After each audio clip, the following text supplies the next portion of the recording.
ว่าบ่ให้ถอนเนาะแล้วเมื่อกี้ที่นึงว่าถอนแต่เคาน์เตอร์ว่าถอนบ่ได้สำหรับผู้ที่2015ลงไปเห็นบ่ฉะนั้นประธานบทว่าต่อไปว่าผู้ใดถอนได้ก็ให้ถอนแล้วผู้ใดถอนบ่ได้หรือว่า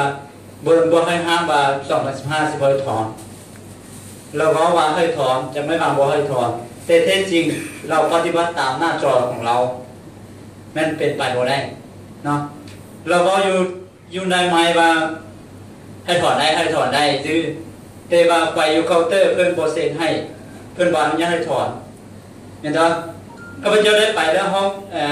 ตำรวจหรือว่าห้องมันหยังก็ศาลบ่ห้องศาลหั่นว่าห้องทนายความเพิ่นแจ้งปึ๊บแล้วเพิ่นบอกว่าเจ้าถอนบ่ได้เป็นอย่างประธานที่ว่าผู้ใดถอนก็ได้ถ้าสนใจถอนมันเป็นไปบ่ได้เนาะถ้าว่าประธานตอบอยู่ในไมค์มาผู้ใดสามารถถอนได้ก็คือถอนได้ฉะนั้นประธานต้องเอาเจียที่ติดอยู่หน้าจอหันออกหมดแล้วแจ้งว่าผู้ใดสิถอนเรามาจำโพทางนี้ทางนั้นโอเคเนาะแล้วประธานแก้ไขปัญหาตัวนี้เมื่อแล้วประธานสรุปว่าฝ่ายที่ถอนมีจักคนแล้วฝ่ายที่บ่ถอนมีจักคนแล้วผู้ใดสิดำเนินต่อหรือผู้ใดสิอยู่ต่อแล้วผู้ใดที่บ่ฮอดกำหนดแจ้งให้เลยว่าประธาน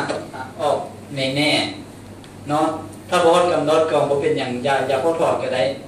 ตัวอย่างว่าเจ้า10ล้านจะได้เดือนนึงเท่าไหร่ 400,000 บ่ 400,000 เนาะก็9เดือนนี้เจ้าได้เท่าไหร่49 30 36ก็ฉะนั้นเงินเจ้า10ล้านประธานจะตัดออก3,600,000แล้วเจ้ายังเหลือเจ้า10เท่าไหร่ตอนนั้นเจ้าจะเสียใจเนาะเราต้องสู้มันถือก่อนก็หมายแต่วันนี้เรื่องนี้เอาสิตลกกันก็ได้บ่เป็นหยังแต่ว่าให้แจ้งให้ฮู้ว่าคันผู้ใดบ่ฮอดกำหนดไปเอานี่เสียใจแน่ๆเลยเนาะถ้าฮอดกำหนดถือว่าอยากให้ประธานอนุญาตถอนได้เลยคันว่าตัวนี้บ่แม่นว่าเฮาสิมาตัววันที่กันอยู่นี้เฮาเสนอให้เพิ่นแต่ว่าท่านว่าไปเขาจะไปถามประธานอีกว่าเราได้มาบอกอย่างเจ้าในเมื่อประธานว่าบ่มีนะเจ้าปรึกษาอย่างบ่ฮู้อาจจะได้รับกรรมนำพวกเราว่าเขาได้ร่วมกันไปแล้วถ้าเราบ่ได้เสนอให้ประธานฮู้เนาะถ้าว่าเราได้เอาคำเห็นเอาไปเสนอประธานเรียบร้อยแล้วประธานบ่อนุญาตถือว่าเราปลอดภัยคันว่าเราบ่เสนอนี่เฮาว่าเอาเราเป็นหยังเราเอิ้นเฮามาร่วมกันแล้วเราบ่เสนอต่อประธานตัวมีแต่เรามีสิทธิ์เสนอตัวเราบ่มีสิทธิ์ตอบคำถามเฮาแม่นบ่ถ้าว่าเราสิตอบคำถามเฮานี่คือประธานพูดเราตอบว่าเราสิจ่าย 100% ประธานบ่จ่ายก็คือเก่าแม่นบ่ฉะนั้นเราเพียงแต่ผู้ให้คำเห็นต่อไปว่าข้าเจ้ามีกลุ่มพิเศษเสนอให้ข่อยสั่งนี้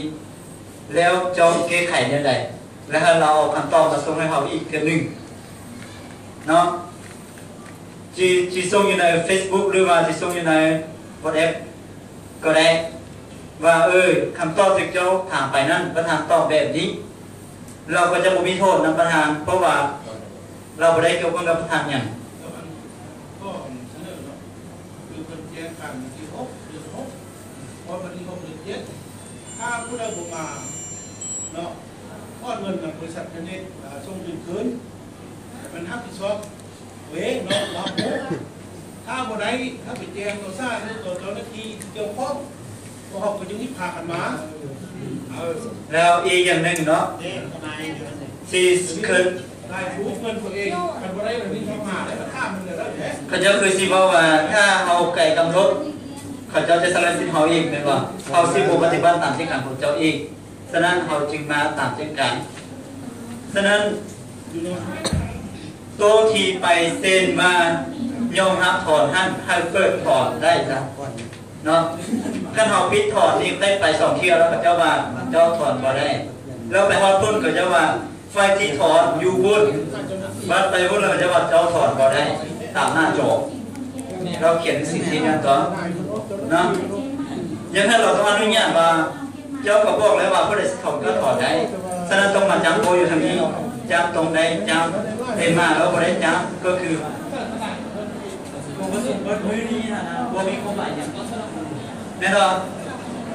ถ้าเรามาแล้วเราก็เจ๊งตามนั้นแล้วเรารวมกันไปแล้วคือเก่ายังมาเอาคือเก่าอยู่มันเป็นไปไม่ได้ถ้าเราบริษัทผสมกันแล้วเขาต้องมาต้องเปลี่ยนพุทธถอดก็คือว่าไปจำโบถอดได้เนาะ